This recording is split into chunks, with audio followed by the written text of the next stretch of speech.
دعا مسلمان میں عقیدہ توحید پختہ کرتی، اور دعا اس دولت کا نام ہے جو صرف مومن کے پاس ہے، کافر کے پاس نہیں۔ نبی پاک علیہ السلام نے فرمایا الدعاء صلاح المومن، دعا مومن کا ہتھیار ہے، کافر کے پاس یہ ہتھیار نہیں ہے۔ مومن جب اپنے مالک کے حضور دعا مانگتا ہے نا، دنیا میں آپ کسی سے زیادہ مانگیں تو وہ ناراض ہو جاتا ہے، وہ کہتا ہے بھائی تو نے تو کام بنا لیا ہے، کل بھی دیا تھا، پرسوں بھی دیا تھا، روز روز تجھے کون دے؟ میرے نبی پاک علیہ السلام نے فرمایا جو اپنے رب سے زیادہ مانگتا ہے رب اس سے زیادہ راضی ہوتا ہے، زیادہ راضی ہوتا ہے۔ اب دعا مخصوص اوقات نہیں دعا کے، فرمایا اذا دعان، جب بھی دعا مانگو گے تمہارا رب تمہاری دعا کو، جب بھی دعا تو دعا کرتے رہنا چاہیے، ہر وقت دعا میں بندہ شامل رہے، اللہ کے ذکر میں شامل۔ یہ جو قرآن مجید نے کہا نا یا ایھا الذین آمنوا اذکروا اللہ ذکرا کثیرا، اے ایمان والو اپنے رب کا ذکر کثرت سے کرو، وسبحوہ بکرۃ واصیلا، اور صبح و شام اسی کی پاکی بیان کرو۔ تو اس سے مراد یہ نہیں ہے کہ تسبیح لے کے سارا دن مسجد میں بیٹھے رہو اور کام کوئی نہ کرو، بلکہ اس کا مطلب یہ ہے کہ روٹی شروع کرو تو اللہ کے نام سے، اختتام کرو تو اللہ کے نام، سو جاؤ تو رب کا نام لے کے، سویرے اٹھو تو اللہ کا نام لے کے، جب تمہیں کوئی چیز اچھی لگے تو ماشاءاللہ کہو، جب کوئی مصیبت آئے تو کہو انا للہ و انا الیہ راجعون۔ تو سارا دن اللہ کا ذکر جاری رہے گا۔ نبی پاک صلی اللہ علیہ وسلم نے مسلمان کو ایک دوسرے سے ملنے کا طریقہ بتایا۔ مصیبت آئے تو کیا کہنا ہے؟ صرف فوتگی پہ نہیں کہنا، اس کی وضاحت کر دو۔ کوئی بھی الذین اذا اصابتہم مصیبہ، جب بھی کوئی مصیبت آئے اللہ کے بندے کہتے ہیں ہم اللہ کی طرف سے آئے ہیں اور اللہ کی طرف ہی ہم نے لوٹ جانا۔ تو میرے عزیز ہر وقت اللہ کا ذکر جاری رہے گا، ہر وقت زبان پہ رب کریم کا۔ دیکھیں نا نبی پاک علیہ السلام نے ہمیں ملاقات کا طریقہ بتایا۔ ایک صحابی آئے تو انہوں نے آ کے کہا السلام علیکم، نبی پاک علیہ السلام نے فرمایا رب تعالیٰ نے اسے 10 نیکیاں عطا فرمائی ہیں۔ دوسرے آئے تو انہوں نے کہا السلام علیکم ورحمۃ اللہ، تو محبوب فرمانے لگے، امام بہقی نے اس کو لکھا ہے، محبوب فرمانے لگے رب کریم نے اسے 20 نیکیاں عطا فرمائی۔ ایک اور آئے، عرض کیا السلام علیکم ورحمۃ اللہ وبرکاتہ، محبوب فرمانے لگے اللہ نے اسے 30 نیکیاں عطا فرمائی۔ اچھا اس کا مطلب کیا ہے؟ السلام علیکم، تم پر سلامتی ہو، سادہ ترجمہ یہ ہے کہ تم سلامت رہو، تم سلامت رہو، ورحمۃ اللہ وبرکاتہ، تم پر اللہ کی رحمت بھی ہو اور اس کی برکتیں بھی۔ وہ کیا کہتا ہے؟ وہ کہتا ہے وعلیکم السلام، تم پر بھی سلامتی ہو، ورحمۃ اللہ وبرکاتہ، اللہ کی رحمت ہو اور اس کی۔ یہ جو مسنون دعائیں ہیں نا جو حضور نے ہمیں دعائیں سکھائیں ہر موقع پہ، ان کا کمال دیکھیے۔ اب ایک مسلمان نے آتے کہا السلام علیکم، اس کا مطلب کیا ہے؟ تم پر۔ اب وہ جھگڑا کرے گا، اسے مارے گا، اس کا مال چھینے گا؟ اس نے تو آتے ہی کہا تم پر سلامتی ہو۔ تو جو سلامتی کی دعا دینے والے ہیں وہ جیب تھوڑی کاٹیں گے، وہ غبن تھوڑی کریں گے، ڈاکہ تھوڑا ڈالیں گے۔ اسلام نے لفظ ہی وہ سکھایا ہے کہ فرمایا جب تم نے ملنا ہے تو تم نے دعائیں کرنی ہیں ایک دوسرے کے لیے۔ اب ہمارے ہاں نئے نئے لفظ آ گئے، ٹیلی فون اٹھایا تو کہا ہیلو، اس کا کیا ترجمہ ہے؟ کون ہے، اس کا کیا ترجمہ ہے؟ جی جناب، اس کا کیا مطلب؟ ہم نے دیکھا بڑے بڑے سمجھدار لوگ السلام علیکم کی بجائے ایک کہتے ہیں کیا حال ہے۔ بھائی کیا عجیب بات ہے، بھائی کیا حال ہے کا کیا مطلب ہوا؟ وہ بعد میں کرنے کی بات ہے۔ اور کچھ تھوڑا سا جو ادیب ہیں، جو بیچارے حروف کے پیچ و تاب میں رہتے ہیں، وہ کہتے ہیں آداب عرض ہے۔ وہ کیا ہوتا ہے جی؟ اسلام نے دعا سکھائی ہے السلام علیکم، یہ کتنی خوبصورت دعا ہے۔ جب آپ گھر کے اندر داخل ہوئے تو آپ نے دعا دی السلام علیکم، یہ دعا دی آپ۔ ایک صحابی حاضر خدمت ہوئے، عرض کی یا رسول اللہ صلی اللہ علیہ وسلم میرے گھر میں غربت رہتی ہے، کیا کروں؟ نبی پاک علیہ السلام نے فرمایا جب بھی گھر جایا کرنا گھر والوں سے سلام لیا کر، گھر والوں سے کیا کہا کر؟ السلام علیکم، جب بھی گھر جائے۔ یعنی گھر آیا، اب گھر والوں نے بتایا کہ ماچس کی ڈبیا تو لے آؤ۔ اب یہ دکان کونے پہ تھی گھر والے پہ، وہاں سے ماچس کی ڈبیا لے کے واپس گیا تو کہنے لگا السلام علیکم۔ پھر گھر والوں نے کہا ہو بتانا یاد ہی نہیں رہا، چینی بھی ختم ہو گئی ہے۔ تو یہ پھر گیا چینی لینے، لوٹ کے آیا تو کیا کہا؟ جب اللہ چاہتا ہے تو کہے، جب اللہ کے رسول چاہتے ہیں تو کہے۔ اس کا ترجمہ یہ ہے کہ تو کہہ، تو سلام لے۔ اللہ رسول چاہ رہے ہیں کہ تو سلام لے تاکہ تیرے گھر میں سلامتیاں ڈال دی جائیں۔ تو فرمایا سلام لینی ہے تو نے، اور ساتھ تو نے اس طرح کرنا ہے کہ 3 دفعہ سورۃ اخلاص کو پڑھنا ہے۔ امام قرطبی نے اس کو لکھا ہے۔ اس نے کہا حضور غربت بڑی ہے، غربت بڑی ہے تو کہ وظیفہ بتائیں۔ فرمایا جب بھی گھر جاؤ سلام لو اور 3 دفعہ سورۃ اخلاص پڑھو۔ وہ صحابی کہتے ہیں میں پکا ہو گیا۔ اب وہ کچھ دنوں کے بعد، کچھ عرصے کے بعد، کچھ مہینوں کے بعد واپس آئے تو صحابہ کرام علیہم رضوان فرماتے ہیں ہماری خواہش تھی کہ یہ کچھ بیان کرے، اب بتائے جو وظیفہ لے کے گیا تھا اس کا رزلٹ کیا نکلا؟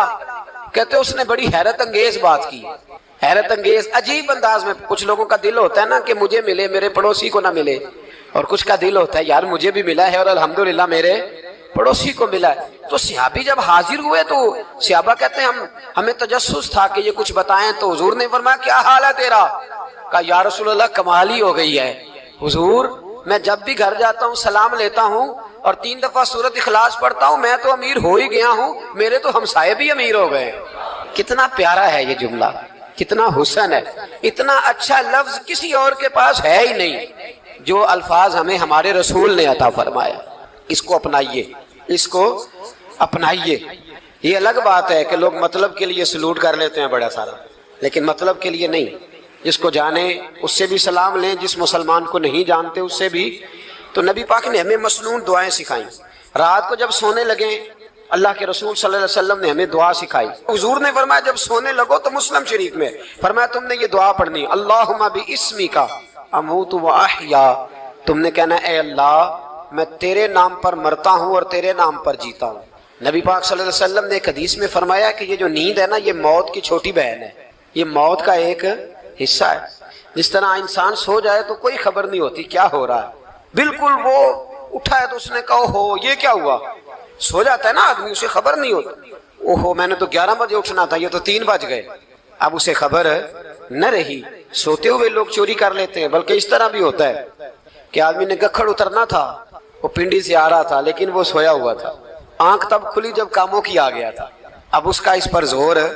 تو فرمایا کیا پتا اب تو کھل گئی کاموں کی، جا کے لاہور جا کے کسی جگہ پہنچ کے، تو یہ بھی ممکن ہے کہ کھلے ہی نہ، نیند ہی موت کا سبب بن جائے، تو کہہ کے سو کہ یا اللہ تیرے نام پہ سو رہا ہوں۔